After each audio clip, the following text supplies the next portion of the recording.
Max, this next question is for you. You are deeply passionate about the whole concept of identity. And I'm wondering where this stems from. I'm aware that you were a refugee family. You came from Sri Lanka, moved to Australia. Um, how has this journey helped or hindered your passion for identity? Yeah, thanks. Thanks so much for that question, Alana. It's a great opportunity to just share a little bit, I guess, about how I've made sense of this concept growing up.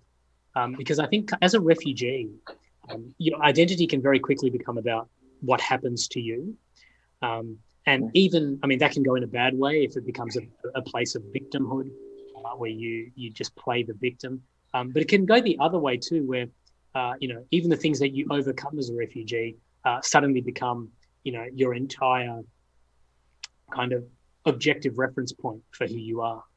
I think there are dangers with both of those things. But certainly, for me, being a refugee and growing up in Australia, getting a second chance, literally getting a second chance at life, and seeing my parents, work hard and just give of themselves so much for one another and for me and for our extended family, and seeing them literally build up from nothing.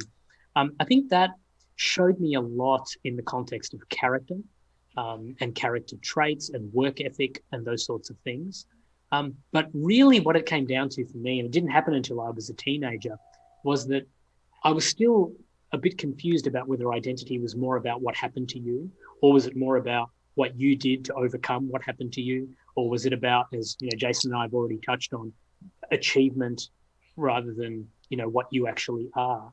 And so for me, it really did become a journey of faith. So my journey of identity correlated completely with my journey of faith and in becoming a Christian, because the message is ontologically grounded, which is a hugely powerful and controversial and unique reality, I think. Because so much of who we are in the world is determined by what we think or feel or say or do or achieve. Whereas the Christian message says that no, who you are actually begins, your identity actually begins with who you are, not what you think or feel or say or do. And that is fundamentally determined by your relationship to God, which then flows out into your relationship with other people. And so for me, that did exactly what achievement and affluence and experience could never do. So the inadequacy of achievement and affluence that I talked about, the lack of dependability of achievement and affluence that I talked about, a relationship with God for me actually provided all of that certainty. It anchored me to something that transcended this world, that transcended, the pandemic, that transcended the civil crisis through which we left Sri Lanka, transcended the economic struggles of my family as I grew up. It actually literally was an anchor outside of the storm, if you like. And that's where the safety and the assurance, I think, which is what, Tom Kane's story really comes back to in the end. It's where can you find that comfort and that assurance and that affirmation of who you are that has nothing to do with what you do.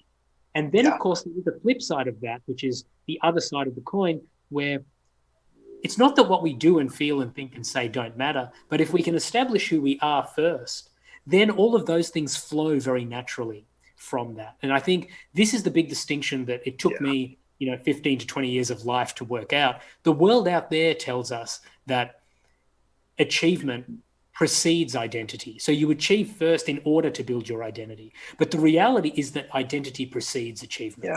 So we need to work out who we are first and who, where we relate to and how we relate to this creator of ours, in my view.